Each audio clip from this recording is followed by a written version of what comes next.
දායකත්වයේ සපයන්නේ චන්ද්‍රා දිසානායක මහත්මිය විසින් මීට මාස 5කට පෙර මියගිය පුංචි මණිකේ දිසානායක සිය මෑණියන් හට පින් අනුමෝදන් කිරීම පිණිසත් තමන් නමින් මියගිය පවුලේ සියලුම දෙනාට පින් අනුමෝදන් කිරීම සඳහාත් දේශකයාණන් වහන්සේ ඇතුළු රිපල් බ්‍රුක් ආරණ්‍ය වාසී සියලුම ස්වාමින් වහන්සේලාට නිදුක් නිරෝගී සුවය ප්‍රාර්ථනා කිරීමත් චන්ද්‍රා දිසානායක ගෞරවනීය ස්වාමින් වහන්සේ සද්ධර්ම ශ්‍රවණය සඳහා සැදී පැහැදී සිටින පිරිස ශීලයෙහි පිහිටුවා ධර්ම දේශනාව ආරම්භ කරන ලෙස ඔබ වහන්සේට මා ඊටමත් ගෞරවයෙන් ආරාධනා කරනවා. සාදු සාදු සාදු. නමස්කාරයක් පවත්වමු ශ්‍රී සමාගමේ. නමෝ තස් භගවතෝ අරහතෝ සම්මා සම්බුද්දස්ස. නමෝ තස් භගවතෝ අරහතෝ සම්මා සම්බුද්දස්ස. නමෝ තස් භගවතෝ අරහතෝ සම්මා සම්බුද්දස්ස. බුද්ධං සරණං ගච්ඡාමි. බුද්ධං සරණං ගච්ඡාමි. ධම්මං සරණං ගච්ඡාමි. ධම්මං සරණං ගච්ඡාමි. සංඝං සරණං ගච්ඡාමි. සංඝං සරණං ගච්ඡාමි. ဒ ුතියම්පි බුද්ධං සරණං ගච්ඡාමි. ဒ ුතියම්පි බුද්ධං සරණං ගච්ඡාමි. ဒ ුතියම්පි ධම්මං සරණං ගච්ඡාමි. ဒ ුතියම්පි ධම්මං සරණං ගච්ඡාමි.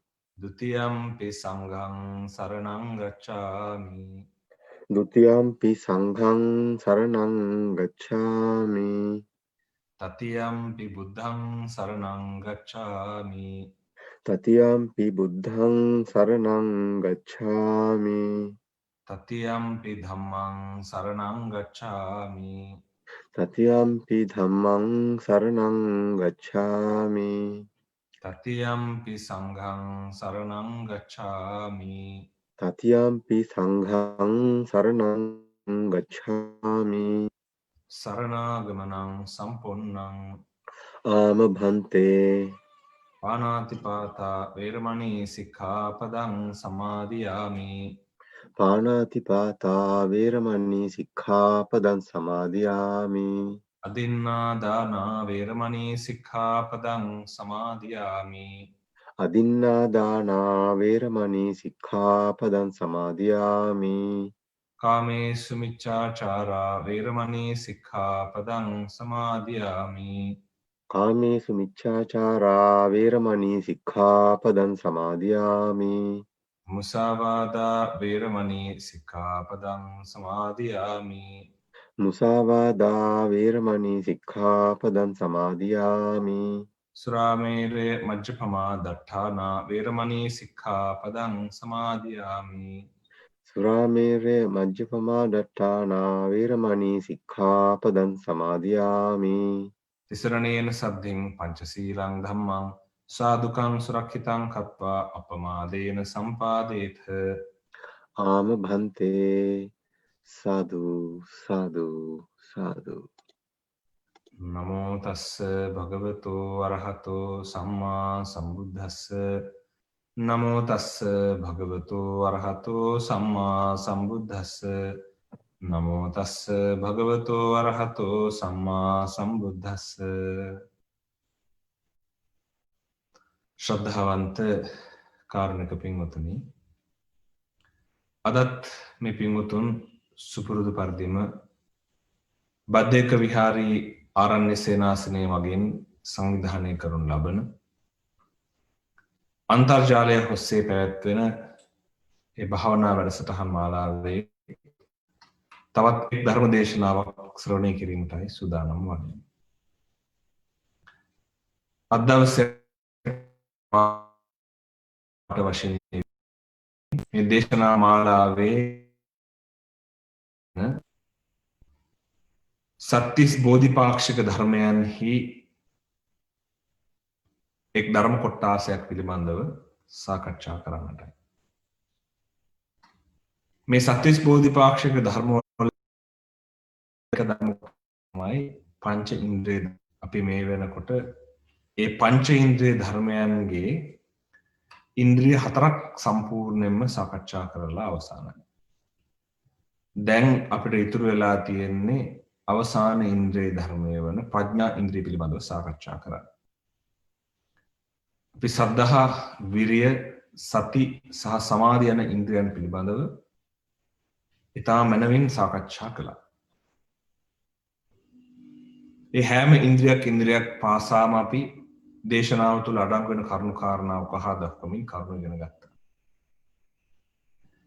මේ සියල්ලන්ගේම ප්‍රබලම ඉන්ද්‍රිය නිර්වාණ සම්පත් සාක්ෂාත් කිරීම සඳහා ඍජුවම උපකාරී වන ඉන්ද්‍රිය ධර්මය වන්නේ ප්‍රඥා ඉන්ද්‍රිය ධර්මයයි. මං කලිනුත් මතක් කළා බුද්ධ ශාසනයේ පවතින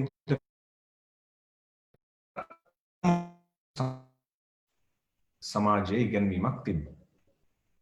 එතකොට යම් මට්ටමකට කියන්නේ බුද්ධ ශාසනයෙන් තමයි සමාධිය සම්පූර්ණ කරන ආකාරය. බුද්ධ කාලීන ಭಾರತයේ පැවති සමාධි නැමැති සංකල්පය සම්මා සමාධි සංකල්පය බවට පත් කළේ පශ්චාත් කාලීනව තථාගතයන් වහන්සේ විසින් පමණයි. සම්මා සමාධියක් බුද්ධ ශාසනයෙන් පිට කොහෙවත් නැහැ. හැබැයි ධ්‍යාන උපදවලා සමාධි ලැබීම බුද්ධ කාලයෙන් පෙරත් තිබ්බා. ඊළඟට සිහිය පිළිබඳ ආකල්ප සහ සිහිය දිනු කිරීමේ යම් ක්‍රමවේද බුද්ධ ශාසනයට පෙරත් තිබ්බා. බුද්ධ ශාසනය තුළ තමයි එය සතිපට්ඨානය වශයෙන් සිහිය නිවැරදිව පිහිටවා නිර්වාණ ධර්මය සාක්ෂාත් කරන වටපිටාව පෙන්වා දුන්නා. ඊළඟට බුදුන් වහන්සේ බිහිවෙන්ට පෙරත් ඒ ශාස්ත්‍රූන් පිළිබඳ සද්ධා පිළිබඳ සංකල්ප තමන් වඩන්නා වූ භාවනාව වීර්යයෙන් යුක්තව වර්ධනය කිරීම ආදී සංකල්ප සඳහන් වෙලා තිබෙනවා. ඉතින් ඒ නිසා මේ සංකල්ප බුද්ධ කාලයට අලුත් සංකල්ප නෙවෙයි. නමුත් බුදුන් වහන්සේ ඊට වඩා පෘථුල ඊට වඩා ප්‍රබල ස්ථාවර සංකල්පයක් ආකල්පයක් ඒවාට ලබා දුන්නා. මේ සංකල්ප ආකල්ප අතරේ වැදගත්ම කාරණය තමයි ප්‍රඥාව. බුදුන් වහන්සේගේ ශාසනයට පෙර බුද්ධ ශාසනයේ මේ කතා කරන ප්‍රඥාව හා සමාන විෂයක් ලෝකයේ තිබෙන්නේ නැහැ. ප්‍රඥාව උපදවන්නේ විදර්ශනා වඩන. විදර්ශනාව කියන විෂය ලෝකයට හඳුන්වා දෙන්නේ තථාගතයන් වහන්සේලා පමණයි.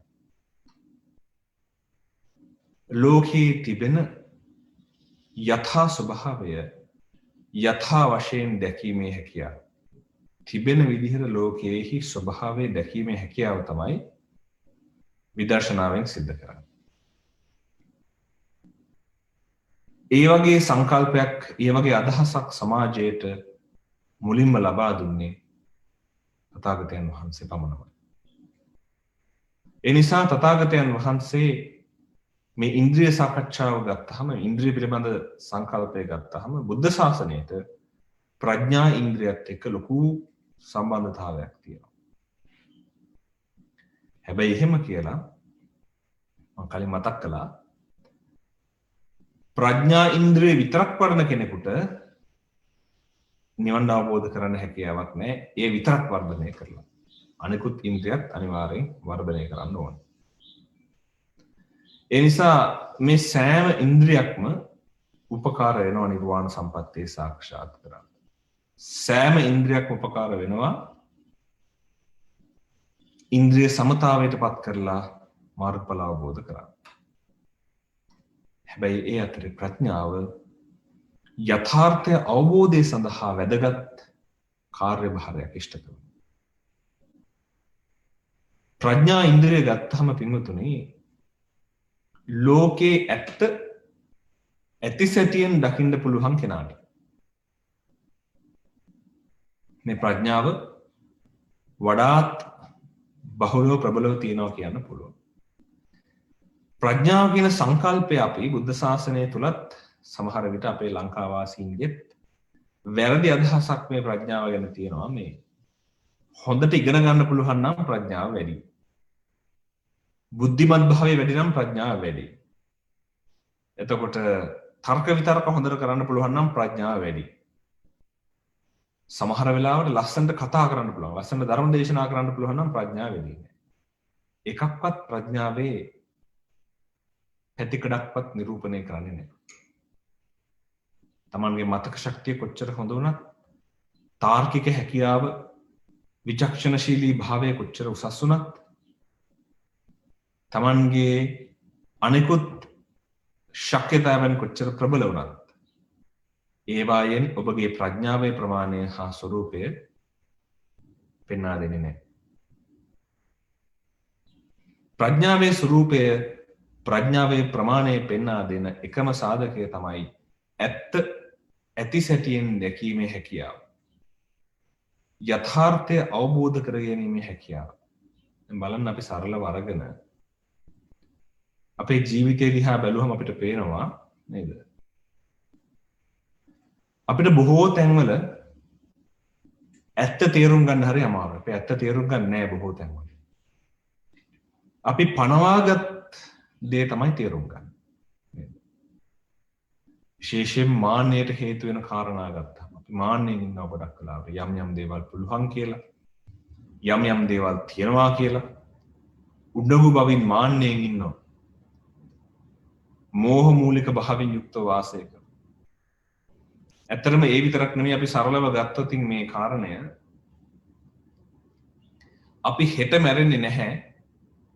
අපි මැරෙන්නේ තව මාස කිහිපයකින් කියලා හිතන එකත් එක්තරා විදියකට මෝහයක් තමයි. ප්‍රඥාවන්තය හෙට නෙමෙයි මේ මොහොතේ මැරෙන්න පුළුවන් කියන අදහසින් ඉන්නේ. ඒතර අපි ලෝකේ යථාර්ථය පිළිගන්න සූදානම් නැහැ. දැන් අපි මනුෂ්‍ය කයක් අරන් බැලුවොත් කීයෙන් කී දෙනාද මනුෂ්‍ය කයක් දැක්කහම මේ තියෙන මේ දෙතිස් කුණපයක් නේ, මේ මනුෂ්‍ය කයක් වශයෙන් මට මේ පේන්න තියෙන දේ කෙස්ලොම් නියදත් ආදීන් සකස් වුණු, සමෙන් වැසුණු, අභ්‍යන්තරයේ හදවත වෙනහලු ආමාශය, අක්මාව, පිත්තාශය ආදී කරගත් ඉන්ද්‍රියන්ගෙන් පිරුණු, නහරවැල් වලින් පිරුණු, ස්නායු වලින් පිරුණු, මාංශ පේශි වලින් පිරුණු ඇටසැකිල්ලක්ෙන් දරාගෙන ඉන්නේ කියලා අපිට හිතෙනවාද? ඊළඟට අපිට මේ වගේ කයක් දැක්කහම මේ කය තුළ මේ සෙම, සොටු, ලේ, සර්ව ආදී සියලු දේවල් තියෙනවා කියලා මේ නිමිත්ත අදහස් එනවද? නැහැ. අපිට එන්නේ බාහිර ස්වરૂපයේ තියෙන ලස්සන හෝ කැත හෝ ඒ බාහිර ස්වરૂපයේ තියෙන ස්වභාවය විතරයි. අපි මේ ලෝකේ හැම දෙයක්ම පින්වතුනි ඔය බාහිර ස්වરૂපයේ තියෙන දේවල් වලට විතරක් සීමා කරනවා. ඉන්හැට යන්නේ. යමෙක් ඒ බාහිර ස්වરૂපයේ විතරක් තීරණය කරලා බාහිර ස්වરૂපයේ විතරක් පිළිබඳ අදහස් ඇති කරගෙන ඒ අනුව යම් ආකාරයකට තමන්ගේ හිත මෙහෙවයිද ඒ පුද්ගලයා ප්‍රඥාවන්තයෙක් නොවේ. අභ්‍යන්තරේ බලන්න. අභ්‍යන්තරේ කිව්වහම දැන් මේ කයේ අභ්‍යන්තරේ බලන එක විතරක් නෙමෙයි. කයම උදාහරණයකට ගත්තේ පහසු නිසා. කියලා දෙන්න ලේසි. කය ගත්තාම සරලව මොකද්ද ප්‍රඥාව කියන්නේ කියලා ප්‍රඥාවන්තයා දකිනවා. කය කිව්වහම මේ සරසලා තියෙන දෙයට වඩා අභ්‍යන්තරයේ තියෙන කුණපේ පිළිබඳ. ඒ වගේ තමයි මනස ගත්තා. මනසේ ඇතිවෙන සිතුවිලි පිළිබඳව, මනසේ හටගන්නා යම් ධර්මතා පිළිබඳව එයා මේක තමන් වශයෙන් ගන්න නැතුව හේතු ප්‍රත්‍ය ධර්ම වශයෙන් ගන්න බලන්න පටන් ගන්නවා ප්‍රඥාවන්ත පුද්ගලයා. මොන ප්‍රඥාවන්ත කෙනෙකුගේ ලක්ෂණය. ප්‍රඥාවන්ත කෙනා ලෝකේ දිහා බලන්නේ පින්වතුනි හේතුඵල වලට. එයාට ඵලය විතරක් දැකලා අපි කරන්නේ ගොඩක් වෙලාවට ප්‍රඥා නැති අය කරන්නේ මොකද්ද? ඵලය විතරක් බලලා ඇහැට පේන්න තියෙන ඵලය දිහා බලලා ඒ ඵලය වර්ණනා කිරීම හෝ ඵලය උපහාසයට ලක් කිරීම හෝ ඒ ඵලයේහි ස්වභාවය පිළිබඳව යම් යම් නිගමනවලට පත්වීමයි කරන්නේ. එහෙම නෙමෙයි. හොඳට කල්පනා කරලා බලන්නකෝ. අපිට හැම වෙලේම පේන්නේ ප්‍රතිඵල සමාජයේ. අපි හැම දෙයක්ම ප්‍රධාන වශයෙන් කරන්නේ ඒ ප්‍රතිඵල දිහා බලලා ප්‍රතිඵලයට අනුකූලව. හැබැයි අපි කළ යුත්තේ කොහොමද? ප්‍රතිඵලයට අනුකූලවද? නැහැ. අපි කළ යුත්තේ හේතුවට අනුකූලව. අපි කොච්චර යාතිකා කර කර යද හිටියත් ප්‍රතිඵලය නැති වේවා කියලා හේතුව නැති වෙන තාක් ඵලෙ නැති වෙන්නේ නැහැ. ප්‍රඥාවන්තයාගේ ස්වභාවය මොකද්ද? එයා දකිනවා අභ්‍යන්තරයේ තිබෙන ස්වභාවය මේ බාහිර පේන ස්වභාවය වගේ නෙමෙයි නේද? බාහිරින් ස්ථිරයි කියලා පේන දේ අභ්‍යන්තරේ බැලුවහම අස්ථිරයි නේද? බාහිරින් සැපයි කියලා ගන්න දේ අභ්‍යන්තරේ දිහා බැලුවහම දුකයි නේද? බාහිරින් සතුටයි කියලා ගන්න දේ අභ්‍යන්තරේ බැලුවහම දුකයි නේද? යථා ස්වභාවය දකින්න. මෙන්න මේ යථා ස්වභාවය දැකීමේ හැකියාව තමයි ප්‍රඥාව කියලා කියන්නේ. එතකොට මේ ප්‍රඥාව ගත්තහම යම් කිසි කෙනෙකුට අධ්‍යාපන සුදුසුකමක් නැති වුණත් අකුරු ලියන්න කියවන්න බැරි කෙනෙක් වුණත් ප්‍රඥාවන්තයෙක් වෙන්න බැරිද? ඒක හෙලාම පුළුවන්. අකුරු කියන්න ලියවන්න බැරි කෙනෙක් වුණත් ඒක හෙලාම ප්‍රඥාවන්තයෙක් වෙන්න පුළුවන්.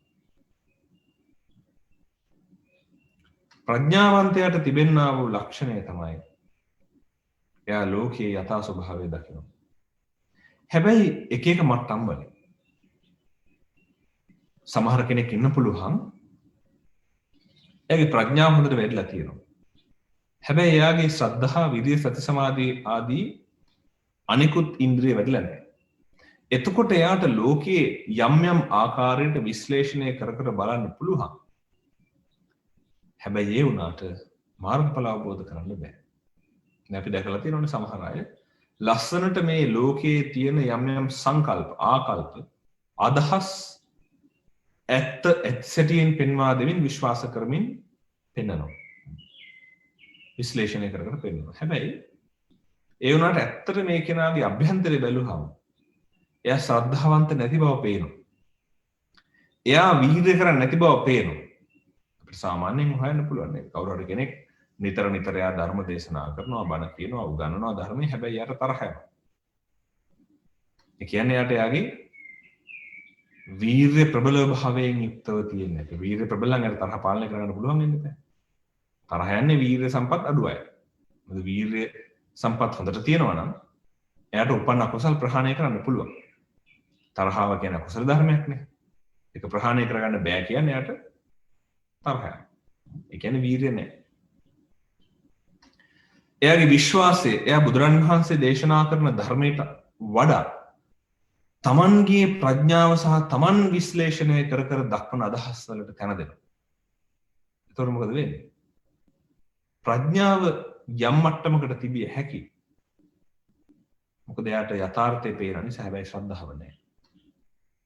එයා සිහියෙන් ඉන්නේ නැහැ, භාවනා කරන්නේ නැහැ, සමාධි වඩන්නේ නැහැ. ඉතින් මොකද වෙන්නේ? ඒ තියෙන ඉන්ද්‍රියත් කාලයක් ඇද පිරිහිලා ගිහිල්ලා එයාට නිවන් අවබෝධ කරගන්න බැරි මට්ටමට යපත් වෙනවා. ඒ නිසා සමහර විට එක ඉන්ද්‍රියක් විතරක් ප්‍රබලව අපිට තිබෙන්න පුළුවන්. හැබැයි එපමණින් මේක ප්‍රමාණවත් නෑ. බුද්ධ කාලෙත් හිටියා සමාධිලාභීන් හිටියා. අෂ්ට සමාපත්තිලාභීන් හිටියා. බුදුරණන් වහන්සේගේ ජීවිතයට හානියක් කරන්න ගියපු දේවදත්ත පවා අෂ්ට සමාපත්තිලාභියෙක්. එතකොට සමාධි ඉන්ද්‍රිය හොඳට වඩලා තියෙනවා. නැත්තම් සමාපatti ලබන්න බෑ. බොහොම වීර්යවන්තව හිටියා බුද්ධ කාලේ. හැබැයි ඒ තමන්ට තිබෙන ඉන්ද්‍රිය සම්පත් හොඳින් අවබෝධ කරගෙන ඊට අනුගතව අනුකූලව අනෙකුත් ඉන්ද්‍රිය සම්පත් වර්ධනය කරගන්න පුළුවන් නම් අන්න එතකොට තමයි අපි මේ පුද්ගලයාට ඉන්ද්‍රිය සම්පත් වර්ධනය කරන නියම ප්‍රඥාවන්තයෙක් කියලා කියන්නේ. ඇත්තටම නියම ප්‍රඥාවන්තයා නම් ඔහුට තිබෙන එකදු ඉන්ද්‍රිය පිරිහීගත නොදී හැකිතාක් ඒ ඉන්ද්‍රිය ප්‍රබල වශයෙන් වර්ධනය කරන්න පුළුවන් වටපිටාවකට ඔහුගේ මනස ඔහුගේ චිත්තසංතානය පත් කරගන්නවා. අපි ඇත්තටම උනන්දු වෙන්නටත් ඕනේ ඒ කාරණය අවබෝධ කරගන්න. දැන් අපි අද දවසේ තියෙන ප්‍රඥාව නිසා අපි ප්‍රඥාව ගැන තව ටිකක් වැඩිපුරට සාකච්ඡා කළොත් අංක 1 මේ ප්‍රඥාව හඳුනාගන්නේ කොහොමද? දැන් අපි දන්නවා ප්‍රඥාව විශිෂ්ට වශයෙන් මොහු කරා ගිහිල්ලා ප්‍රඥාවේ උච්චතම අවස්ථාවට පත් වුණාම මොකද වෙන්නේ? අවිද්‍යාව නැති වෙනවා. අවිද්‍යාවේ ස්වභාවය පින්වතුනි තියෙනවා නම් තියෙනවා නැත්නම් නැහැ. ඒක භාගයට අවිද්‍යාව නැහැ කියලා එකක් නැහැ. හේතුඵල ධර්මනේ. ඒතර ප්‍රඥාවත් පරිපූර්ණ වශයෙන් අවදි වූ ප්‍රඥාව කියලා කියන්නේ අර අවිද්‍යාව සම්පූර්ණ නැති එක. අවිද්‍යාවදී අපි දකිනවා දුක්ඛේ අඥාන, දුක්ඛ සමුදය අඥාන, දුක්ඛ නිරෝධය අඥාන, දුක්ඛ නිරෝධ ගාමිනී පටිපදාය අඥාන. අවිද්‍යාව කියලා කියන්නේ නොදැනීම. එයාට දුක පේන්නේ නැහැ. දුකට හේතු පේන්නේ නැහැ. දුක නැති කරන ක්‍රමේ පේන්නේ නැහැ. ඒ මාර්ගයට පේන්නේ නැහැ. එයාට ඒක විශ්වාස කරන්න බෑ, පිළිගන්න බෑ, පිළිපදින්නේ නැහැ. දැන් මේ ලක්ෂණ අපි ගාව නැද්ද? කල්පනා කරලා බලන්නකො අපිට දුක කියන කාරණේ අපිට හැම වෙලෙම දුක්ඛ ඥානෙ තියෙනවද? කොච්චර දේවල් තියෙනවද අපිට දුක පිළිබඳව අදහසක්වත් නැති? මේ දේ දුකයි කියන අදහසවත් නැති කොච්චර දේවල් ලෝකේ තියෙනවද අපිට? බොහෝ දුක්ඛ සහගත දේවල් අපි සපයි කියලා අරගෙන අපේ ජීවිතේ ගත කරන්නේ නැද්ද අපි? කරනවා. එතකොට මේ දුක්ඛ ඥාන කියලා කිව්වට, දුක්ඛේ ඥානං කියලා කිව්වට අපි දැක්කට පොතේ පතේ කියවට ප්‍රායෝගිකව මේ කාරණය තමයි මේ දුකයි කියන්නේ කියලා දරා ගන්න පුළුවන්ද අපිට? ඔන්න ප්‍රශ්නේ. එතකොට අපිට පේනවා මේක අපිට පිළිගන්න පුළුවන් අපේ ප්‍රඥාවේ ලොකු අඩුවක් තියෙනවා. නේද? ප්‍රඥාවේ අඩුවක් තියෙන නිසා තමයි අපිට බුදුරන් වහන්සේ දුකයි කියලා තියෙන දේවල් සපයි වගේ පේන්නේ. ඒ වගේම බුදුරන් වහන්සේ සපයි කියලා දෙන දේවල් දුකයි වශයෙන් පේනවා. ඒ මොකද්ද? භාවනා කරලා මාර්ගඵල අවබෝධ කරන එක. සපයි කියලානේ පේන්නේ. හැබැයි කෙනෙකුට ඉතින් ඕලාරික ලෝකේ ඉන්න කෙනාට දකින්න තියෙන්නේ මොකද්ද? අනේ ඔය මේ හම්බ කරලා කාලා ජීවත් වෙන්නේ නැතුව මේ ඔය වෙන දේවල්. ඕම ඇස් දෙක පියන් හිටියට හිත වැඩෙනවා. මොකද වෙන්නේ? ප්‍රඥාව නොමැති නිසා යාට තේරුම් ගන්න බෑ. ලෝකේ බොහෝ දෙනෙක් උත්සාහ කරන කාරණේ. බොහෝ අය අහනවා මේ ප්‍රශ්නේ.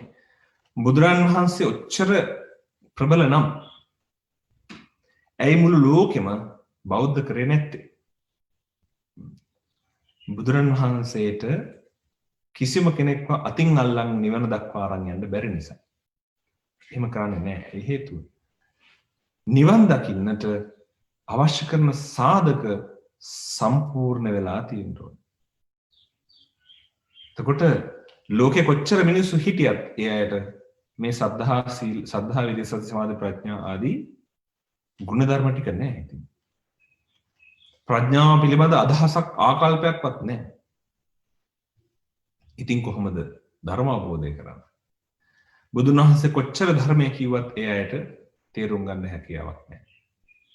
මේ ලෝකේ යම් කොනක ඒ විදිහේ ඉන්ද්‍රිය සම්පත් ඇති කෙනෙක් ඉඳීද එයා නිවන් දකින්න සුදුසු මට්ටමේ දියුණු වෙන අවශ්‍ය කරන මානසිකත්වයක් වඩන කෙනෙක්ද බුදුන් වහන්සේ අනිවාර්යෙන් යට උදව් කරනවා. මේ ලෝකේ විතරක් නෙමෙයි මේ 31 තලයේ කුමන තැනක හිටියත් සුගති ලෝකවල කුමන තැනක හිටියත් ඒ සුගති සත්වයන්ට උන්වහන්සේ ධර්ම දේශනා කරලා අවබෝධ කරවනවා. ඒ විතරක් නෙමෙයි මේ සුගති ලෝකවලින් මේ සුගති ලෝකවලට අයිති නමුත් බැහැර සක්වලවල් වල ගත්තාම බැහැර සක්වලවල් වල ඉන්න සුගති ලෝක සත්වයන්ටත් බුදුන් වහන්සේගේ රැකවරණය ලැබෙනවා. ඒ නිසා මේ ලෝකෙ විතරක් නෙමෙයි මේ ලෝක ධාතුවේ අනෙකුත් සුගති ලෝකවලටත් අනෙකුත් සක්වලවල් වල ලෝක ධාතුන්හි සුගති ලෝකවලටත් බුදුන් වහන්සේ පිහිට වෙලා තියෙනවා. බුදුන් වහන්සේට පිහිට වෙන්න පුළුවන් අදාළ ඉන්ද්‍රිය ප්‍රබල වශයෙන් වර්ධනය වෙලා තිබ්බොත් පමණයි. ප්‍රඥාවන්තයාගේ ලක්ෂණය ගත්තහම ප්‍රඥාවේ ස්වභාවය ගත්තහම එයාට අර අවිද්‍යාවේහි ප්‍රතිපක්ෂය මනමින් පේනවා. ඒකනේ දැන් සමහර ළමයි පවා ඉන්නවා පුංචි කාලේ ඉඳලම ඒ අයට ලෝකයේ තියෙන ස්වභාවය නිරර්ථක වශයෙන් තේරෙනවා. අපිටත් හම්බෙලා තියෙනවා සමහර දරුවෝ ඒ අයට ලෝකයේ මේ අර්ථවත් යයි හරවත් යයි අපි උද්දීපනය කර කර දෙන්න හදන දේවල් ඒ අයට පේනවා ඒ අය විශ්වාස කරනවා නෑ මේක මේ නෙමෙයි හරය. මේක නෙමෙයි හරය. මේක නෙමෙයි යථාර්ථය. ධර්මාබෝධය යථාර්ථය. මේ මනුෂ්‍ය ජීවිතයට අපි ඇවිල්ලා ඉන්නේ ඊටාම කෙටි කාලයකට. ප්‍රඥාවන්තයෙකුට තේරෙනවා නිතර යාට වැටහෙන කාරණයක්. අප්‍රමාදය කියන එකත් ඒත් එක්කෙන එකක්. අප්‍රමාදී කෙනා කියලා කියන්නේ ප්‍රඥාවන්තයා. ප්‍රමාදී කෙනාට ප්‍රඥාව නැහැ. අප්‍රමාදී කෙනාට පේනවා ප්‍රඥාව තියෙන නිසා සංසාරේ කොච්චර දිගද සංසාරේ කොච්චර සංකීර්ණද ඊට සාපේක්ෂව මේ අපි ලබලා තියෙන මේ සියුම් මනුස්ස ජීවිතේ කොච්චර කෙටි කාලයක් සංසාරයට සාපේක්ෂව ගත්තාම බුදුන් වහන්සේ අක්කන සූත්‍රය කියන්නේ මොකක්ද? අක්කන සූත්‍රය දේශනා කරනවා සංසාරයට සාපේක්ෂව මේ මනුස්ස ජීවිතේ එක විදුලියක් වගේ. විදුලි කොටන දැකලා තියෙනව නේද? විදුලි කොටනකොට තප්පර 10 15 විදුලි ආලෝකය තියෙනවා. නෑ. තප්පරෙනොත් නිකන් 10න් පංගුවක් වගේ පොඩි වෙලාවයි තියෙන්නේ. පොඩි වෙලාවකින් විදුලි කොටලා අවසන් වෙනවා. ඒ පොඩි වෙලාවට හාත්පස පේනවා එහෙම නැති වෙලා යනවා. එහෙනම් මේ මනුස්ස ජීවිතයේ සංසාරයට සාපේක්ෂව අර කෙටපු විදුලියක් හා සමානයි. මේක තේරෙන පුද්ගලයා අප්‍රමාදී වෙනවා. එයා උදෑසනා දැන් උදේ වැඩි කියලා භාවනාව කල් දාන්නේ. දැන් රෑ වැඩි කියලා භාවනාව කල් දාන්නේ. දැන් ප්‍රමාද වැඩි කියලා කල් දාන්නේ. එයාට හැම වෙලේම ප්‍රමාදයි. එයා දකින්නේ හැම වෙලේම එයා ප්‍රමාදයි කියලා. එයා වහ උත්සාහවත් වෙනවා. එයාට නාස්ති කරන්න කාලයක් නැහැ. අන්න ඒ අප්‍රමාදී භාවය තමයි එක ලක්ෂණයක් ප්‍රඥාව. ප්‍රඥාවන්තයෝ හොයන්න පුළුවන් ලක්ෂණ තියෙනවා.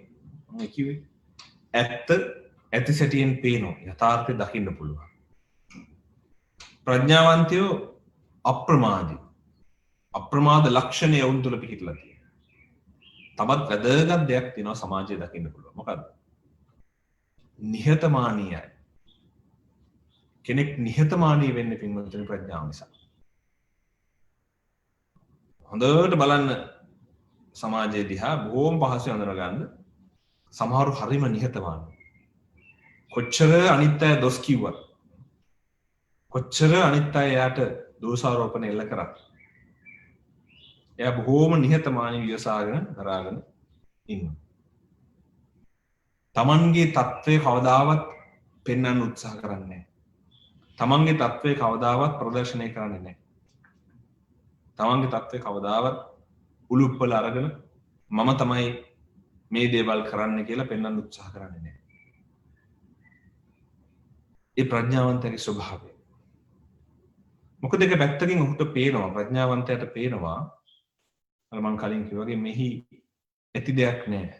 නිර්ර්ථකයි. ප්‍රඥාවන්තයා දන්නවා මාන්නය ඇති කරගෙන මම තමයි මේ දේවල් කරේ මට තමයි මේ දේවල් හොඳටම පුළුවන් කියලා තමන්ගේ ස්වභාවය වර්ධනය කරලා තමන් තමයි ශ්‍රේෂ්ඨ ජේෂ්ඨ කියලා කෙනෙක් ඒ කෙරෙහි ඇලි ඇලි බැඳි බැඳි ගියොත් එයාට තේරෙනවා එයාට පේනවා එහි අර්ථයක් නැහැ. ඒක බොහොම බාල දෙයක්. ඒක බොහොම හීන දෙයක් කියලා පේනවා. ප්‍රඥාවක් තියෙන්න ඕනේ තමන් මාන්න අධිකව ඉන්නවා නම් ඒ මාන්නේ හීන දෙයක් කියලා පේනවා. එහෙම නැතුව මේක කියලා දෙන්නවත් බෑ. දැක්කනේ සත්‍යකට බුදුරන් වහන්සේ ඉස්සරහ නේද? බුදුරන් වහන්සේ ඉස්සරහව. බුදුරන් වහන්සේ කරුණු කියද්දිවත් සත්‍යක පිළිගත්තද? නෑ. ඒකට හේතුව තමයි ඒ අවශ්‍ය මට්ටමේ ප්‍රඥාව නැහැ. ඉතින් හරි පහසුයි ඔය නිහතමානී ලක්ෂණයෙන් නම් හොයාගන්න. මාන්නේ අධිකයට ප්‍රඥාව අඩුයි. එහෙනම් දැන් මතක තියාගන්න ඔබ මාන්නේ අධිකව දැන් ප්‍රදර්ශනය කරොත් එහෙම අනිත් කට්ටිය දැනගන්නවා මෙයාට ප්‍රඥාව නැහැ ඒකයි මේ ප්‍රශ්නයක් නෑ. තරහ යනවා නම් අපිට පේනවා මෙයාට වීර්යය මදි ඒකයි මේ තරහ යන්නේ. දැන් අපිට විශ්ලේෂණය කරගන්න පුළුවන්. තමන් ගැනම නම් එයා කියවන්නේ තමන් ගැනම උදම් අනනවා නම් ප්‍රඥාව අඩුයි නේ ප්‍රශ්නයක් නෑ ප්‍රඥාව අඩුයි ඒකයි ප්‍රශ්නේ කියලා. තමනුත් දැනගන්නවා. අපි විශ්ලේෂණය කරන්න ඕනේ තමන් දැනගන්නවා. මට මේ ප්‍රඥාව නෑ ඒකයි මට මේ මාන්නේ වැඩි. මට මේ ප්‍රඥාව නෑ ඒකයි මට මේ යථා ස්වභාවය තියෙන්නේ. මට ප්‍රඥාව නෑ ඒකයි මට මේ අප්‍රමාදී ගුණේ නැත්තේ. එතකොට ප්‍රඥාව මේ වගේ බාහිර ලක්ෂණ වලින් බලන්න පුළුවන්. ඊළඟට ප්‍රඥාවේ දියුණු කරන කෞශල්‍යකුත් තියෙනවා. ප්‍රඥාව දියුණු කරන ක්‍රමවේදයකුත් තියෙනවා. කෞශල්‍යයක් තියෙනවා වර්ධනය කරන.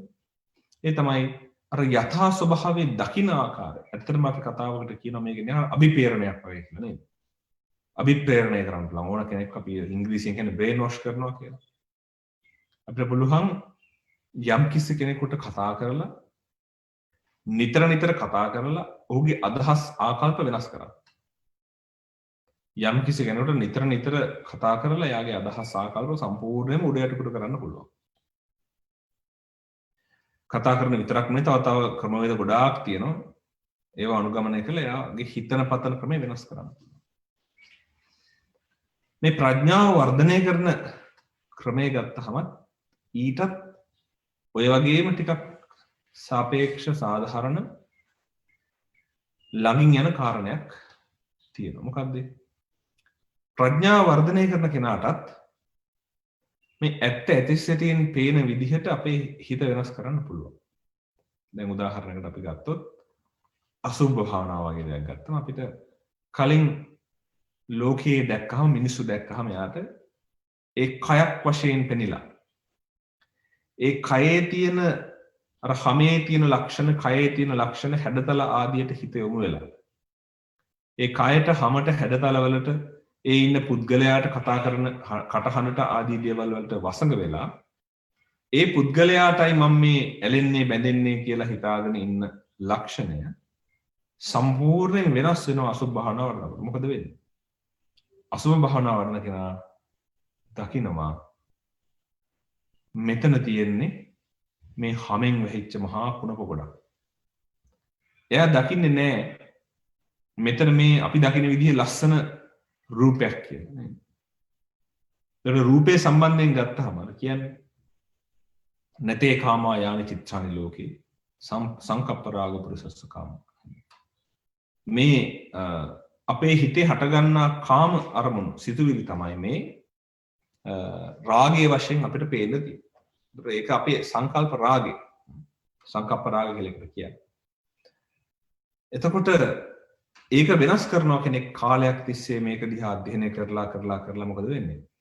එයාට පේනවා, එයා දකිනවා දැන් මෙතන තියෙන්නේ මේ සංකල්ප ටිකක් විතරයි. මෙතන ඇත්තටම ගතයුත්තක් නැහැ. මෙතන තියෙන්නේ කුණප කොටස් ටිකක් විතරයි. මෙතන ඇත්තටම ගතයුත්තක් නැහැ. යට පේනවා හරියට.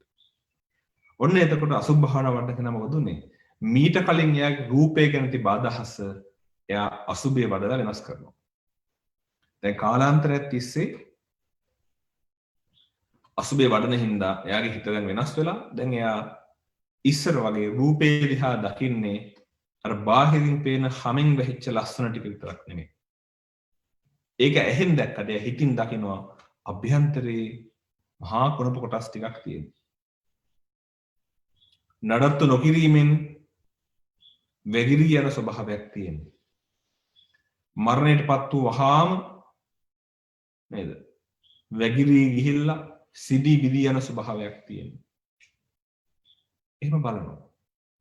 අට්ඨක සංඥා වඩන කෙනෙක් නම් කයේ ස්වභාවය ඇටසැකිල්ලක් කියලා බලනවා. බලලා ඇටසැකිල්ලක ස්වභාවය අරමුණු කරලා කය දිහා බලනවා. එතකොට එයාගේ මනස එයා හිතන විදිහ වෙනස් වෙනවා.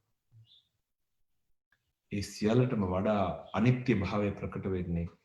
ඒ සියල්ලටම වඩා ප්‍රඥාව ප්‍රකට වෙන්නේ අනිත්‍ය දුක්ඛ අනාත්ම වර්ධනය කිරීම. ප්‍රඥාව වැඩිපුරම ප්‍රකට වෙන කාරණය මොකද්ද? ලෝකයේ දිහා අනිත්‍යයි දුකයි අනාත්මයි කියලා බලන්න පුරුදු වුණාම ඒ ලෝකයේ දෙස අනිත්‍ය දුක්ඛ අනාත්ම වශයෙන් බලන්නට පුරුදු වීම තමයි ප්‍රඥාවේ වැදගත්ම සංකල්පය. වැදගත්ම අංගය. හොඳටම ප්‍රඥාව වර්ධනය වෙන ප්‍රඥාව අතිශය තීව්‍ර මට්ටමකට දියුණු වෙන කාරණය තමයි යම් කිසි කෙනෙක් ඒ ප්‍රඥාව අනිත්‍ය දුක්ඛ අනාත්ම කියන ස්වභාවයෙන් ලෝකයේ දිහා දකින එක. දැන් මේ ලෝකයේ සංස්කාර ගත්තහම එකදු සංස්කාර ධර්මයක් තිබෙනවාද නිත්‍ය වශයෙන් පවතින? නැහැ. සබ්බේ සංඛාරා අනිච්ඡාති. එකදු සංඛාරයක්වත් මේ ලෝකේ නිට්ටයයි කියලා පවත්වන්න බෑ. හැබැයි ඒ වුණාට අපි ජීවත් වෙන්නේ ලෝකේ හෝ මම හෝ අනිත්‍යය කියන අදහසින්ද නිට්ටය කියන අදහසින්ද? අපි අපේ අනාගතය සැලසුම් කරනකොට අපි අපේ වර්තමානයේ තුළ ජීවත් අපි පුදුමාකාර විදිහට මේ තමන් කියන අදහස තමන් කියන සංකල්පය තමන් කියන ආකල්පය දැඩිව අල්ලගන්න. තමා කියන අදහස දැඩිව අල්ලගෙන තමයි මේක කරන්නේ. ඒතර තමන් කියන අදහස දැඩිව ගත්තාම මොකද වෙන්නේ? ධර්ම අවබෝධය පහසුද අපහසුද? ධර්ම අවබෝධය කෙසේ වෙතත් සරලව ප්‍රඥාව වර්ධනය කරන්නවත් බෑ. ඒ නිසා අනිත්‍ය සංකල්පය ගැන අපි අදහස් ඇති කර ගන්න ඕන. පළවෙනිම කාරණය. දැන් කළ යුතු දේ මම මේ කියන්නේ. අනිත්‍ය පිළිබඳ තේරුම් ගන්න ඕන. අනිත්‍ය ගැන තේරුම් ගන්න ඉතින් පොත්පත් කියවලත් පුළුවන්.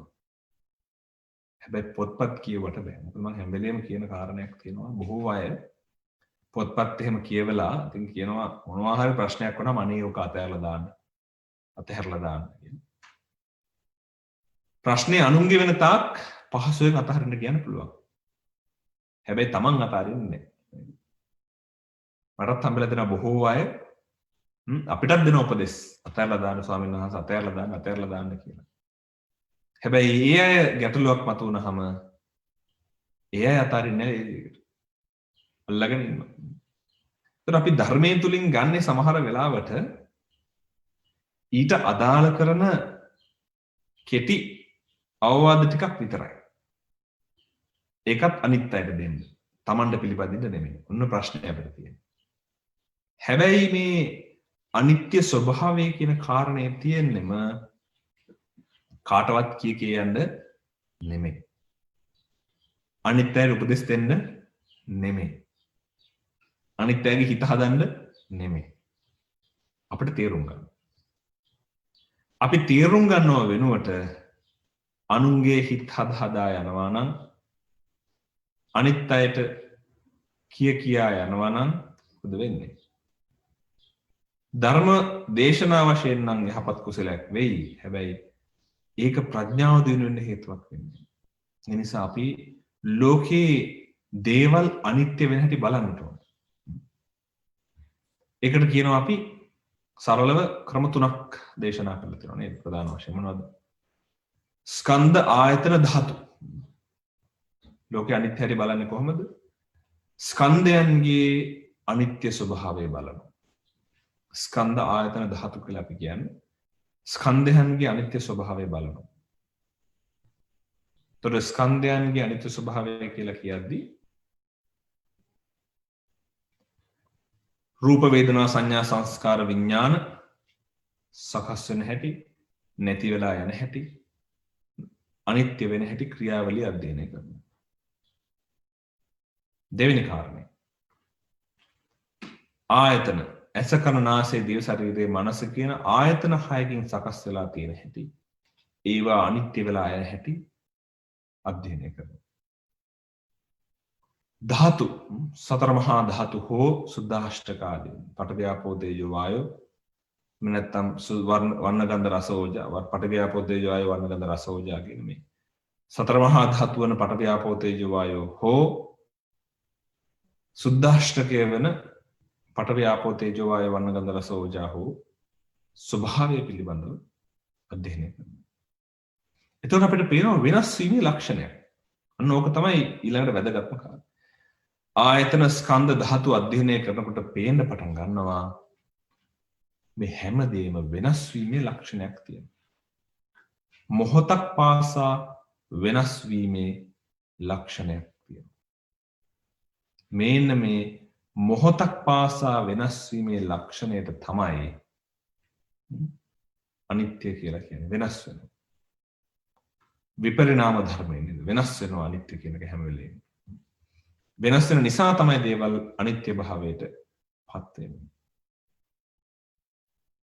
එතකොට අපිට පුළුවන් නම් අවබෝධ කරගන්න හැම වෙලේම අපේ අදහසක් තියෙනවා හැමදේම වෙනස් වෙනවා. අපේ දරුවෝ හිතන පතන විදිහ වෙනස් වෙනවා. දෙමාපියන්ට ලොකු ගැටලුවක් නේ. දරුවෝ අපිට ඕන දේවල් කරන්නේ නැහැ. මෙහි විශේෂයෙන්ම තියෙන පැමිණිල්ලක් තමයි දරුවෝ අපිට ඕන දේ කරන්නේ නැහැ. ඉතින් යහ මාර්ගයට ගන්න උපරිම උත්සාහ කරනවා ඊට පස්සේ ජීවිත කාලෙම හිතේ අමාරුවෙන් ඉන්නවා. සාධාරණද නෑ. ඒ හේතුව අනිත්‍යයි. එයා හිතන විදිහ වෙනස් වෙනවා. සමාජය අපිට ඕන දේ දෙන්නවද නැහැ. අපි හැම වෙලේම උත්සාහ කරනවා තියෙන ප්‍රශ්න වලට අර තුවාලයට බෙහෙත් දානවා වගේ බෙහෙතක් දාලා වහලා තියන්න. හැබැයි අභ්‍යන්තරයෙන් තුවාලේ හොඳ වෙන්න බෙහෙතක් වන්න කල්පනා කරන්නේ නැහැ. උඩින් තුවාලේ වහලා තියෙනවා. සමහරවිට බෙහෙතුත් නැහැ නිකන් වහලා තියන්න. ඒ වගේ තමයි. ඒ නිසා අපි ප්‍රශ්න අභ්‍යන්තරයට අධ්‍යයනය කරලා තේරුම් ගන්න ඕනේ. හරි. මිනිස්සු ලෝකේ වෙනස් වෙනවා. සංස්කාර ධර්ම වෙනස් වෙනවා. හිතන විදිහ වෙනස් වෙනවා. මිතුරෝ ඒ නිසා දවසක හතුරෝ වෙනවා. හතුරු දවසක මිතුරෝ වෙනවා. ඒක තමයි ස්වභාවය. ඒතර ලෝකයේ ඒ නියම ස්වභාවය කෙනෙක් තේරුම් ගත්තොත් එයා හරි පහසුවෙන් ජීවත් වෙනවා. එයා ප්‍රඥාවන්තයෙක්. එයා සැහැල්ලුවෙන් ජීවත් වෙනවා. සැහැල්ලුවෙන් ඉන්න කෙනා තේරුම් ගන්නවා ගොඩාක් ප්‍රඥාවන්තයන්ගේ ලක්ෂණයක් තවත්. එයා සැහැල්ලුයි. ඒ හේතුව. එයා දන්නවා මේ දේවල් නැති වෙන බව. ඒකනේ අපි කලින් කතා කරද්දී කිව්වනේ. බුදුදහම කියන්නේ අර වීදුරු බෝතලේ ගලු ගලකුඩ අතාරිනවා වගේ අතහරින දහමක් නෙමෙයි. දැන් අපි කියනවා අතහරින්න කියලා වචනෙට අපි කියන අතහැරීම මොකද්ද? හරියට ගලක් අරන් ගිහිල්ලා ගලක් තියලා බිම වීදුරු බෝතලයක් ඒක උඩ අතාරිනවා වගේ කෑලි කෑලි යන අතාරින්න. එහෙම එකක් නෙමෙයි මේක. උදාහරණයක් කිව්වොත් මේ බෝතලේ කවදා හෝ වැටිලා බිඳෙන්න පුළුවන් බව දැන ඒක භාවිතා කරනවා. යම් කිසි දවසක බිඳුනොත් අපිට කනගාටුවක් දුකක් එතකොට හටගන්නේ නැහැ. ඒකනේ රහතන් වහන්සේලා ජීවත් වෙනවා. උන්වහන්සේලා රහත් වෙලා අනේ මේ කය කුණු කයක් කියලා සියදිනසාගන්නේ නැහැ. රහතන් වහන්සේලා ජීවත් වෙනවා. රහතන් වහන්සේලා උන්වහන්සේලාගේ ආයුක්ෂය උභයක්කය කම්මක්කය ආදී වශයෙන් ඒ ක්ෂය වීම සිද්ධ වෙනකොට උන්වහන්සේලා පිරුණන් පානවා. එතකොට හොඳ පණිවිඩයක් මේක. මේ අනිත්‍ය කියන ලක්ෂණය අනේ අපොයි මේ දේවල් අනිත්‍යයි කියා ලත වෙන ලක්ෂණයක් නෙවෙයි. මේ දේවල් වෙනස් වෙන්න පුළුවන් නිසා ඒ වෙනස් වීමට භාජනය වෙන නිසා මේ දේවල් වෙනස් වන බව දැන ජීවත් වීමයි අනිත්‍ය ලක්ෂණයේ ප්‍රධාන කාර්යභාරය. මේ දේවල් වෙනස් වන බව දැන ජීවත් වෙනකොට මොකද වෙන්නේ? යම් කිසි දවසක වෙනස් වුණොත් අපේ හිතයිෂී කෙනෙක් මරණයටපත් වුණොත් එයාට මොන හරි අනතුරක් වුණොත් මොකද වෙන්නේ? අපිට කිසිම කනගාටුවක් නැතුව එයාට අපිට උපකාරයක් කරන්න පුළුවන් පින් අනුමෝදන් කරලා කුසල් වඩලා කුසල අනුමෝදන් කරන්න පුළුවන්. අපි හඩා දොඩා වැළපෙනවා අනිත්‍ය තේරුම් ගන්න බැරුව අනේ මේ දේවල් විනාශ වුණා මට අච්චර දේවල් නැති වුණා මෙච්චර දේවල් නැති වුණා කියලා මොකද? එයාට මනසේ අදහසක් නැහැ මේ දේවල් නැති වෙන බවට. නැති වෙන බව දැනගෙන ජීවත් වෙන එක අපිට වටිනවා. ඒතර ඔන්න අනිත්‍ය භාවනාවේ තවත් උපකාරයක්. ඒතර අනිත්‍ය ස්වභාවය කෙනෙක් ලෝකේ තේරුම් ගත්තොත් එයා ප්‍රඥාව වර්ධනය කරන කෙනෙක්. මොන ප්‍රඥා ඉන්ද්‍රිය වැඩෙනවා. අනිත්‍ය තේරුම් ගන්න එයාගේ ප්‍රඥා ඉන්ද්‍රිය වැඩෙනවා. ඊට පස්සේ දුක්ඛ ස්වභාවය. දුක්ඛ ස්වභාවය කියලා කියන්නේ මොකක්ද? ආර්ය සත්‍ය කියන දුක ගත්තත් එතනත් කියන්නේ මොකක්ද? ජාති ජරා ව්‍යාධි මරණ ශෝක පරිදේව දුක්ඛ දෝමනස ආදී දේවල් නේද? කැමැති අය වෙන්වීම අකමැති අයට එකතු වීම නැවත ගත්තහම ස්කන්ධ පංචකයම තමයි දුක කියලා කියන්නේ. ඒතර දෙයක් දුක් වශයෙන් අපිට තේරෙන්නේ ඇයි? ඊට කලින් තිබ්බ ලක්ෂණය නිසා. මොකක්ද ලක්ෂණය? වෙනස් වෙන නිසා. මේ ලෝකයේ දේවල් වෙනස් වෙනවා නම් ඒ වෙනස් වෙන හේතුව යම් කිසි දෙයක් ස්ථිරව පවතින බැරි කාරණය අපිට තේරෙනවා නම් මෙන්න මේ හේතුවෙන් මේක වෙනස් වුණා මේ හේතුවෙන් මේක වෙනස් වුණා කියලා. ලෝකයේ දේවල් වෙනස් වෙනවා නම් හේතු දැනගත්තත් ඕලාරික භූමිය අපිට දරාගෙන ඉන්න පුළුවන්ද? අපිට දරා ගන්න බෑ. ඕලාරික භූමිය තුල පින්වතුනි හේතුව දැනගත්තත් දරන් ඉන්න බෑ. දැන නොගත්තොත් කොහොමද? හේතුව දැනගන්නේ නැතුව හිටියොත් කොහොමද නේ? එහෙනම් හේතුව දැනගත්තත් එයාට මේක වළක්වන්න බෑ. මොකද්ද වළක්වන්න බැරි? Tamanගේ හිත ඒක දරා ගන්න බැරි මට්ටමටපත් වෙන. හඬා වැටෙනවා සමහර අය. දුක් වෙනවා. කලකිරෙනවා. අතහැර ගන්න බැරුව. අතහැරන බව දැන ජීවත් වෙන අයත් එහෙමයි. එතකොට ප්‍රඥාව නියමිතව වර්ධනය කරන කෙනා තේරුම් ගන්නවා මේ ලෝකයේ තියෙන දේවල් අපිට අතහරින්න වෙනවා. ඒ නිසා අතහරනකොට දුකක් හට ගන්නවා. ඒ දුක හටගන්නේ අතහරින එක දරන්න බැරි නිසා. මොකද වෙන්නේ එහෙම වුණොත්? එහෙම කල්පනා කරොත් එයාට තේරෙනවා ඔව් මේ අතහරින එක අතහරිනවා කියන කාරණය ඉතා බරපතලයි. ලේසි පහසු නෑ. කොච්චර අපි කතා කරත් කොච්චර අනිත්‍යයි කියලා දැක්කත් ඒ අනිත්‍ය දේවල් අනිත්‍ය වෙලා යනකොට අපිට දුක හට ගන්නවා. අනිත්‍ය දේවල් අනිත්‍ය වෙලා යනකොට අපිට හඩා වැළපෙන මට්ටමට හිත කඩා වැටෙනවා. අන්න දුකේ ස්වභාවය. ජාති ජරා ව්‍යාධි මරණ ආදී දුකටපත් වෙනකොට අපි ඒවට අකමැතියි. ඒ අකමැත්ත නිසා අපි ඒ වෙනස් වීම දරා ගන්න බැරි කමැත්ත. දුක කියලා කියන කාරණේ අපි ගත්තහම දුක කියන්නේ වේදනාවකට නෙමෙයි මෙතන. දුක්ඛ සංකල්පය කියලා කියන්නේ වෙනස් වීම දරා ගන්න බැරි ස්වභාවයට. ඒතර ප්‍රඥාවන්තයාට වෙනස් වීමක් තේරෙනවා. අනිත්‍ය කියන එක තේරෙනවා ලෝකේ. වෙනස් වීම දරා ගන්න බැරි ස්වභාවයක් යාර තේරෙනවා. අවබෝධ කරාම තමයි ඒ දේවල් වල බලපෑම නිදහස් වෙන්නේ. එතෙක් එයාට දුක, සන්ත්‍රාසය ආදී දේවල් තේරෙනවා. සන්තාපය ආදී තේරෙනවා. එලා එයා දුක් වෙනවා.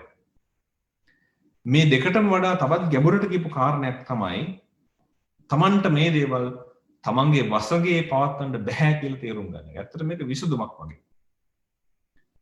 ප්‍රඥාව තුළින් කල්පනා කරලා ප්‍රඥාවෙන් ගවේෂණය කරලා ගන්න විසඳුමක් තමයි දේවල් වෙනස් වෙනවා නම් මගේ වටේ තියෙන දේවල් දුකටපත් වෙනවා නම් මගේ වටේ තියෙන දේවල් හරහා මම දුකටපත් වෙනවා නම් ඒ වෙනස් වීම නිසා දුකටපත් වීම නිසා වෙනස් වීමක් හෝ දුකටපත් වීමක් හෝ සිද්ධ වෙලා තියෙනවා නම් එහෙනම් ඒ කියන්නේ මට මේවා මගේ වසඟේ පවත්වන්න බැරි නිසා නේද කියලා කල්පනා වෙනවා. මට පුළුවන් වුණා නම් මගේ වසඟේ මේවා පවත්වන්න මොකද වෙන්නේ? මේවා වෙනස් වෙන්න හේතුවක් නැහැ. මම එහෙනම් වයසට යන්න හේතුවක් නැහැ. මොකද මට මගේ වයස පාලනය කරන්න පුළුවන් වෙන්න ඕන. මගේ නම් මේ දේ මට අවශ්‍ය විදිහට වසඟේ පවත්වන්න පුළුවන් වෙන්න ඕන. මම නම් මේ දේවල් පාලනය කරන්නේ මට ඒවා අවශ්‍ය විදිහට කරන්න පුළුවන් වෙන්නට ඕන. අන්න තේරුම් ගන්න ඕන මම නෙමෙයි මේ දේවල් පාලනය කරන්නේ. මම කුලියට ගත්ත ශරීරයක ජීවත් වෙන්නේ. ඒ නිසා මගේ ආත්මය කියලා ගන්න දෙයක් මෙතන නැහැ. මෙතන මේ හේතුඵල ටික සකස් වෙනවා. ඒ සකස් වෙන හේතුඵල අනිත්‍ය වෙලා යනවා. ඒ සකස් වෙන හේතුඵල අනිත්‍ය වෙලා යන නිසා මට දුකක් හට ගන්නවා. ඒ නිසා එහෙම වෙනස් වෙනවා නම් ඒ නිසා දුක හට ගන්නවා නම් මට මගේ වසඟේ පවත්වන්න බැරි නම් මගේ ආත්මය කියලා ගන්න බෑ කියලා තේරුම් ගන්න. ඔන්න ප්‍රඥාවේ ස්වභාවය. ප්‍රඥාව වර්ධනය කරන හැටි. දැන් මේක මෙහෙම කිව්වට සංකල්පතන උනාට මේක තේරෙන්න බැරි නිසා තමයි අපි භාවනාවලට එකතු කරලා මේ දේවල් සාකච්ඡා කරන්නේ. ආන්න එතකොට අපි අර කලින් කිව්වා වගේ භාවනා වඩනවා මේ යථා ස්වභාවය තේරුම් ගන්න මනසට ශක්්‍යතාව එනකම්. අපි ගත්තොත් ආයතන අනිත්‍ය භාවනාව වඩනවා. ආයතනයේ ස්වභාවය එකින් එක අරගෙන ඒ වාගේ අනිත්‍ය ස්වභාවය බලනවා. ධාතු මනසිකාරය කරලා ඒ ධාතු වල ස්වභාවය අනිත්‍ය වී යන හැටි බලනවා. ස්කන්ධ පංචකය පිළිබඳ අනිත්‍ය දුක්ඛ අනාත්ම ආදී වශයෙන් 11 ආකාරයක පංච උපාදානස්කන්ධය අනිත්‍ය දුක්ඛ අනාත්ම වශයෙන් බලනවා. මේ විදිහට බලනකොට මොකද වෙන්නේ? අධිරෙන් අධිර අපේ හිත අර අපි පිළිගත්ත විශ්වාස කරපු නিত্য සුඛ ආත්ම සංකල්ප අතහැරලා අනිත්‍ය දුක්ඛ අනාත්ම සංකල්ප වලට එන්න පටන් ගන්නවා. අන්න අපේ මනස වෙනස් වෙන හැටි. අපි එතෙන්ට අපේ මනස ගේන්න ඕනේ. ඒකට භාවනාවෙන් පුළුවන් ඒක කරන්න. ප්‍රඥාවට අදාළ භාවනාවලින් කරන්න පුළුවන්. ඕනෑම විදර්ශනා භාවනාවකින් කරන්න පුළුවන්. වේදනානුපස්සනාව හරහා විදර්ශනා වඩලා වේදනානුපස්සනාවේ විදර්ශනාවෙන් මේ වේදනාවේ ස්වභාවය අනිත්‍ය වෙන බව තේරුම් ගන්න. අනිත්‍ය නිසා වේදනාව හට ගන්න බව තේරුම් ගන්න. වේදනාව නිසා දුක හට ගන්න බව තේරුම් ගන්න. වේදනාව මම නෙමෙයි මගේ නෙමෙයි මගේ ආත්මය නොවේ කියලා තේරුම් ගන්න. ඊළඟට අපි ගත්තොත් ධාතු මනසිකාරය වගේ භාවනාවක් කරහා ධාතු වෙනස් වීමෙන් හැමදේ වෙනස් වෙන බව තේරුම් ගන්න. හරි සරල සංකල්ප ඇත්තටම ගත්තාම තියෙන ලෝකේ තියෙන ඇත්තටම ලෝකේ දිහා බැලුවහම පේන්නේ මොනවද මේ ලෝකේ ධාතු ටිකක් වෙනස් වෙන්නේ. අපි පුද්ගල වශයෙන් ගත්තට සංකල්ප වශයෙන් ගත්තට මමයි කියලා ගත්තට බහැරයි කියලා ගත්තට මේ ධාතු ටිකක් වෙනස් වෙන එකක් මේ තියෙන්නේ. ඒ ධාතුන්ගෙන් වෙනස් වීමට අපේ නාම ධර්මයේ සම්බන්ධතාවයක් තියෙනවා. ඒතර මේ නාම රූප දෙක විදර්ශනා කරන කෙනා දකිනවා මේ රූප වශයෙන් තියෙන ධාතු ටිකක් නාම වශයෙන් තියෙන මේ වේදනා චේතනා සංඥා පස්ස සංස්කාර ආදී කරගත්ත නාම ධර්ම ටිකක් මේ දේවල් වල එකතුවකින් තමයි මේ ලෝකය පවතින්නේ. එහෙම නැතුව මේවා කවදාවත් ස්ථිරව පවතින දේවල් නෙමෙයි. එහෙම ලෝකේ තේරුම් ගත්තොත් බලන්න කොච්චර සැහැල්ලුද කියලා. කොච්චර සතුටක් සැනසීමක් කෙනෙකුට තියනවද කියලා නේද? කෙනෙක් ලෝකයේ දිහා බලලා මේ ලෝකේ මේ විදිහ අනිත්‍ය ලෝකයක්. මේ ලෝකේ මේ විදිහ වෙනස් වෙන ලෝකයක්. මේ ලෝකේ ඇත්ත ස්වභාවය මේ වගේ කියලා. ලෝකේ ඇත්ත ස්වභාවය දකින්න පුළුවන් වුණොත් කොච්චර සැනසීමක් ඇද්ද? දැන් මේක මේ ඕලාරික මට්ටමෙන්. රහතන් වහන්සේලා ආදී උතුමන් වහන්සේලා ප්‍රඥාවෙන් පරප්‍රාප්ත වෙලා මේක දියුණු කරගත්තාම උන්වහන්සේලාට කොච්චර මේක ගැඹුරට තේරෙනවද? ඒතර මේ යථාර්ථය විශ්ලේෂණය කරනවා කියන එකට පින්වතුනි සීමාවක් නැහැ. රහතන් වහන්සේලා අතරත් ඒ කියන්නේ ප්‍රඥාවෙන් අගතැන්පත් රහතන් වහන්සේලා ඉන්නේ. බුදුරන් වහන්සේගේ ප්‍රඥාව සියලුම අනිකුත් සියලු දෙනාගේ ප්‍රඥාවට වඩා ඉහළයි. අනිකුත් සියලු සමහා සංඝරත්නයේ ප්‍රඥාවට වඩා ඉහළයි සරියුත් මහ රහතන් වහන්සේගේ ප්‍රඥාව. උන්වහන්සේගේ ප්‍රඥාව දෙවෙනි වන්නේ බුදුන් වහන්සේට පමණයි. ඒතර අරහත්වයට පත් වුණත් දේවල් විශ්ලේෂණය කර ගැනීමේදී ඒ ප්‍රඥාව වෙනස්කම් තියෙනවා. එතකොට මේක මාර්ගඵල ලබන්න පෙර සිට පුරුදු කරන්න පුළුවන්. බැරි නෑ. ඕලාරික වශයෙන් ලෞකික වශයෙන් ප්‍රඥාව වඩන්න පුළුවන්. බැරිකමක් නෑ. ඒ වගේම තමයි ප්‍රඥාවත් එක්ක යද්දි තවත් වැදගත්ම කාරණයක් තමයි දෘෂ්ටිය. ඇත්තටම අපි ඕලාරික භූමියේ ගත්තොත් ලෞකික භූමියේ ගත්තොත් පින්වතුනි ප්‍රඥාව කියන්නේ දෘෂ්ටියේ අනිත් පැත්ත විරුද්ධාර්ථය. දෘෂ්ටියට පත් වෙනවා කියලා කියන්නේ මොකද්ද? කෙනෙක් වැරදි මතවාදවල එල්බගෙන මරණින් මත්තේ ජීවිතයක් නැහැ. ඕවා තියනවද නැද්ද අපිට අපි දන්නෙත් නැහැ. ශ්‍රමණ බ්‍රාහ්මණයව ධර්මය අවබෝධ කරලා තියනවද නැද්ද අපි දන්නෙත් නැහැ. බොරු කියනවද දන්නෙත් නැහැ. මොකද වෙන්නේ? නිර්මාණය කරනවා මේ ලෝකයේහි නැති ස්වභාවයක් යථාර්ථය වශයෙන් වැරදි දෘෂ්ටියකට පත් කරනවා. ඕන තරම් මේ ලෝකෙ ඉන්න මවෙක් පියෙක් කියලා දෙයක් නැහැ. එයාත් මේ ස්වභාව ධර්මයේ කොටසක් විතරයි. මාව කවුරුර කෙනෙක් මවලයි මේ ලෝකෙට තියෙන්නේ. අම්මා තාත්තා හින්ද අම්මට තාත්තට සලකන්න ඕනේ නැහැ. එම අදහස් නැද්ද? තියෙනවා. ඕන තරම් මේ ලෝකෙ තියෙනවා. හරි භයානකයි ඒක. මොකද වෙන්නේ? දෘෂ්ටිය. ඕලාරික භූමිය අපිට තියෙන ලොකුම ප්‍රශ්නේ තමයි මේ අනිත්‍ය දුක්ඛ තේරුම් ගන්න එක නෙමෙයි. දෘෂ්ටියෙන් ගැලවෙන එක. ලෞකික භූමියේ සෝවාන් වෙනකන් කෙනෙකුට මේ දෘෂ්ටියෙන් ගැලවෙන එක ලේසි පහසු නෑ. ඒකයි මම අර කලින් කිව්වේ කොච්චර අපි උත්සාහවත් වුණත් මොකක්දෝ හේතුවකට නැවත අපි ගිහිල්ලා වැටෙනවා අර පරණ අඟුරු වලට. මොකද හේතුව? දෘෂ්ටිය තියෙන නිසා. අපේ සම්මාදිට්ඨිය ලෞකික වශයෙන් නම් තියෙන එක ලෝකෝත්තර භාවයට පත් වෙලා නැත්නම් කියන්නේ සෝවාන් වෙලා නැත්නම් අපේ සද්ධාව අමූලිකා සද්ධාාවක් නම් ඒක අකාරවති සද්ධාවට පත් වෙලා නැත්නම් ඒ කියන්නේ සෝවාන් වෙලා නැත්නම් මොකද වෙන්නේ? අපිට මේ දෘෂ්ටි ජාලාවන්හි බලපෑම තියෙනවා. මෙන්න මේ දෘෂ්ටියෙන් ගැලවෙන්නට තියෙන ප්‍රධානම මාර්ගය තමයි ප්‍රඥාව. එතකොට ඔන්න වැදගත් කාරණයක් මතුවෙනවා. පළවෙනියෙන් කතා කරපු ශ්‍රද්ධාව. අපි කතා කරා ශ්‍රද්ධාව කතා කරනකොට මේකත් ප්‍රඥාවට අතිශයින්ම නෑකම් කියන ලක්ෂණය. ඇයි දෘෂ්ටි නැති වෙන්නේ පින්වතුනි ශ්‍රද්ධාව ස්ථාවර වුණාම. මතක ඇති මම එදා කතා කරා. සෝවාන් කෙනාගේ ශ්‍රද්ධාව ස්ථාවරයි දෘෂ්ටිය නැහැ. අන්න එහෙනම් ශ්‍රද්ධාව වර්ධනය කර ගැනීම එක අතකින් දෘෂ්ටි ප්‍රහාණය කිරීම ඒ වගේම ප්‍රඥාව වර්ධනය කිරීමට හේතුවක් වෙනවා. ඒතර මේවා එකිනෙකට සම්බන්ධයි. අපි ප්‍රඥා ඉන්ද්‍රිය වෙනම ගත්තට පින්වතුනි ප්‍රඥාව සද්ධාවට ඍජුවම සම්බන්ධයි. සමාධිය සිහිය වඩන්න එයාට ප්‍රඥාව වඩන්න තියෙන හැකියාව වැඩි වෙනවා. අපි කියන්නේ නැද්ද විසුද්ධි මාර්ගෙත් තියෙනවා සූත්‍රවලත් තියෙනවා. සමාධි වඩපු කෙනාට විදර්ශනා වඩන්න පහසුයි. එහෙනම් සමාධිය තියෙන කෙනාට ප්‍රඥාව වඩන්න පහසුයි. සිහිය වැඩි වූ කෙනාට ප්‍රඥාව වඩන්න පහසුයි. වීර්යවන්තයාට ප්‍රඥාව වඩන්න පහසුයි. එකිනෙකට සම්බන්ධයි.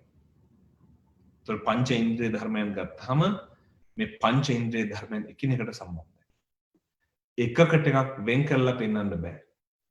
ඒ නිසා අපි වඩන ඉන්ද්‍රිය ධර්ම හරහා සමහර විට එකපාර ඉන්ද්‍රිය දෙක තුනක් වැඩෙන්නත් පුළුවන්. ඒ නිසා මේ ඉන්ද්‍රියන්ගේ වටිනාකම තේරුම් අරගෙන ප්‍රඥාවෙන් දැකිය යුතු තැන්හිදී ප්‍රඥාවෙන් දැක ප්‍රඥාවේ ස්වභාවය අවබෝධ කරගෙන ශ්‍රද්ධාවෙන් කටයුතු කළ යුතු තැන්වලදී ශ්‍රද්ධාවෙන් කටයුතු කර කුසලයන් උපදවාගෙන දෘෂ්ටිය වලින් අත මිදී වීරයෙන් කටයුතු කළ තැන්වලට වීරිය යොදා උත්සාහයෙන් වීරයෙන් කටයුතු කර සිහිය යෙදිය යුතු තැන්වල හොඳ සිහියෙන් කටයුතු කොට අවබෝධ කරගෙන සමාධිය යෙදිය යුතු තැන්වලදී සමාධිමත්ව වාසය කරලා සිත ස්ථාවර භාවයට පත් කරලා තථාගතයන් වහන්සේ පනවා වදාළ උත්තරීතර දහම් සුවය වන ප්‍රඥා සුවය අවබෝධ කරගෙන ප්‍රඥාව වර්ධනය කරගෙන උන්වහන්සේ දේශනා කොට වදාළ උත්තරීතර නිර්වාණය සාක්ෂාත් කර ගන්නට මේ සීල පිණකසේ හේතු වේවා වාසනාව වේවා කියලා සියලු දෙනාටම ආශිර්වාද කරනවා.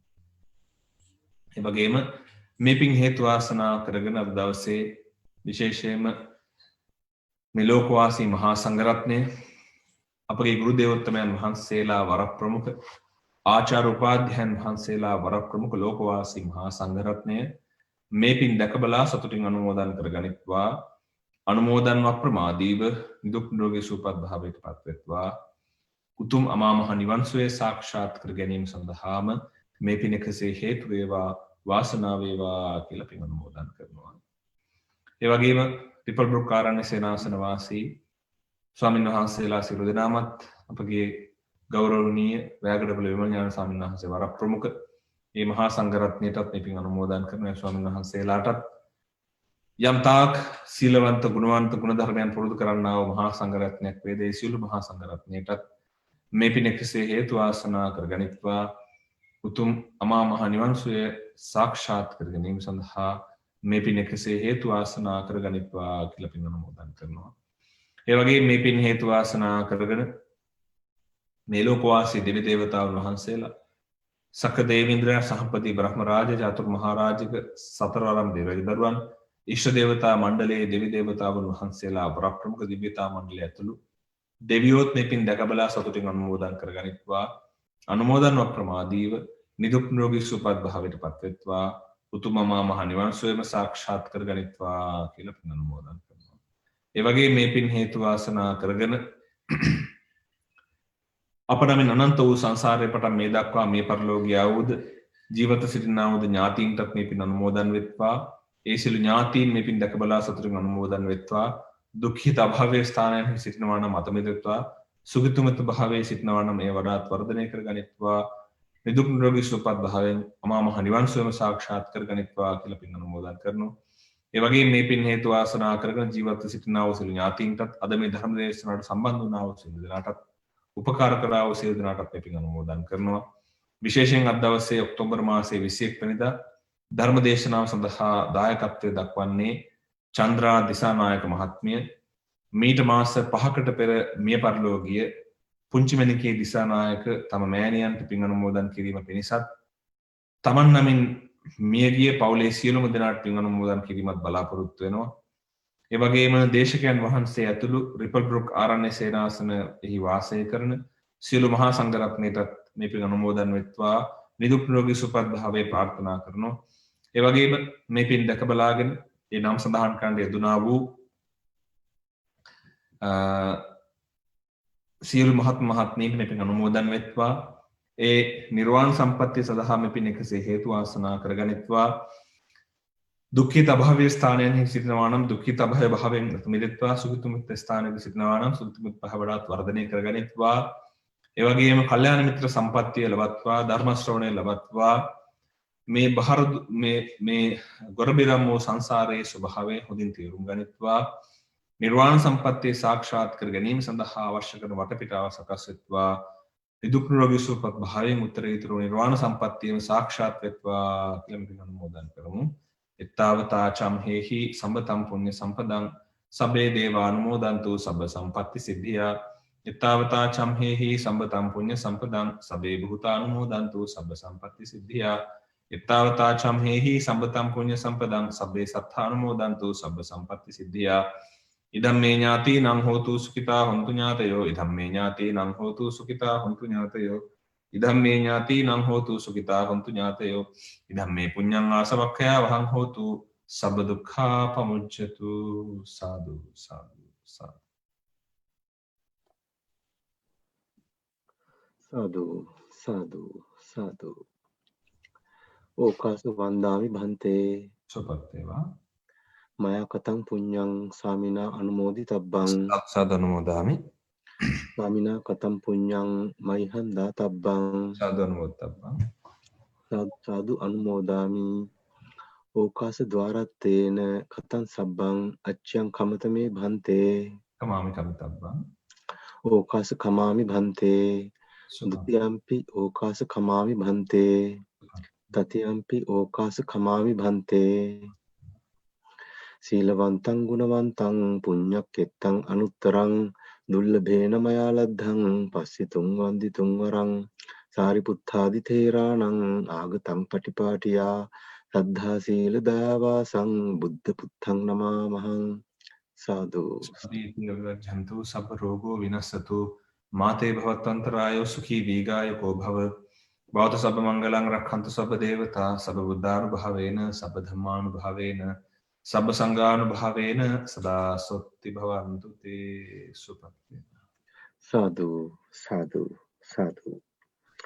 බද්දේක විහාරී ආරණ්‍ය සේනාසනය මගින් අන්තර්ජාලය ඔස්සේ පවත්වාගෙන යනු ලබන සද්ධර්ම දේශනා මාලාවේ අද ඔක්තෝබර් මාස 21 වෙනි බදාදා ධර්මානුශාසනාව පවත්වා වදාළ පූජ්‍යපාද ඉහළගොකරල්ලේ පාසාදික ගෞරවනීය ස්වාමින් වහන්සේට චිරාත් කාලයක් ශාසනික සේවයේ යෙදමින් බොහෝ දෙනාගේ ධර්මාවබෝධය වඩා වර්ධනය කිරීම සඳහා ශක්තිය ධෛර්යය වාසනාව නිදුක් නිරෝගී සුවසෙත සචිර ජීවනයේ අත්වේවා ප්‍රාර්ථනීය බෝධියකින් උතුම් වූ චතුරාර්ය සත්‍ය අවබෝධය ළඟා කර ගැනීම සඳහා අප සියලු දෙනා රැස් කරගත් සියලු කුසලානිසංසයන්ද හේතු වාසනා වේවායි සාදුකාර දී පුණ්‍යානුමෝදනා සිදු කර ආශිර්වාද කරමු. සාදු සාදු සාදු. සද්ධර්ම ශ්‍රවණය කළ සුසිල්වත් ඔබ සියලු දෙනාටම සම්මා සම්බුදු සරණයි.